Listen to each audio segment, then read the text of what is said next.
اللہ کی بارگاہ میں فریاد کے سلسلے میں حضرت امام زین العابدین علیہ السلام کی دعا۔ شروع نام سے اللہ کے جو بڑا مہربان نہایت رحم کرنے والا ہے۔ اے اللہ، میں پورے خلوص کے ساتھ دوسروں سے منہ موڑ کر تجھ سے لو لگائے ہوں اور ہماتن تیری طرف متوجہ ہوں، اور اس شخص سے جو خود تیری عطا و بخشش کا محتاج ہے منہ پھیر لیا ہے، اور اس شخص سے جو تیرے فضل و احسان سے بے نیاز نہیں ہے سوال کا رخ موڑ لیا ہے، اور اس نتیجے پر پہنچا ہوں کہ محتاج کا محتاج سے مانگنا سراسر سمجھ بوجھ کی سبکی اور عقل کی گمراہی ہے، کیونکہ اے میرے اللہ، میں نے بہت سے ایسے لوگوں کو دیکھا ہے جو تجھے چھوڑ کر دوسروں کے ذریعے عزت کے طلبگار ہوئے تو وہ ذلیل و رسوا ہوئے، اور دوسروں سے نعمت و دولت کے خواہشمند ہوئے تو فقیر و نادار ہی رہے، اور بلندی کا قصد کیا تو پستی پر جا گرے۔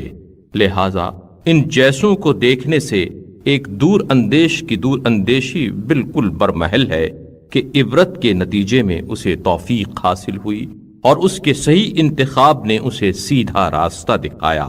جب حقیقت یہی ہے تو پھر اے میرے مالک، تو ہی میرے سوال کا مرجع ہے، نہ وہ جس سے سوال کیا جاتا ہے، اور تو ہی میرا حاجت روا ہے، نہ وہ جن سے حاجت طلب کی جاتی ہے، اور ان تمام لوگوں سے پہلے جنہیں پکارا جاتا ہے تو میری دعا کے لیے مخصوص ہے،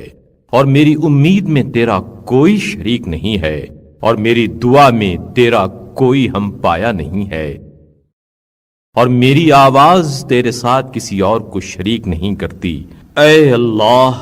عدد کی یکتائی، قدرت کاملہ کی کار فرمائی، اور کمال قوت و توانائی اور مقام رفعت و بلندی تیرے لیے ہے، اور تیرے علاوہ جو ہے وہ اپنی زندگی میں تیرے رحم و کرم کا محتاج، اپنے امور میں درماندہ اور اپنے مقام پر بے بس و لاچار ہے، جس کے حالات گوناگوں ہیں اور ایک حالت سے دوسری حالت کی طرف پلٹتا رہتا ہے۔ تو مانند و ہمسر سے بلند تر اور مثل و نظیر سے بالا تر ہے، تو پاک ہے،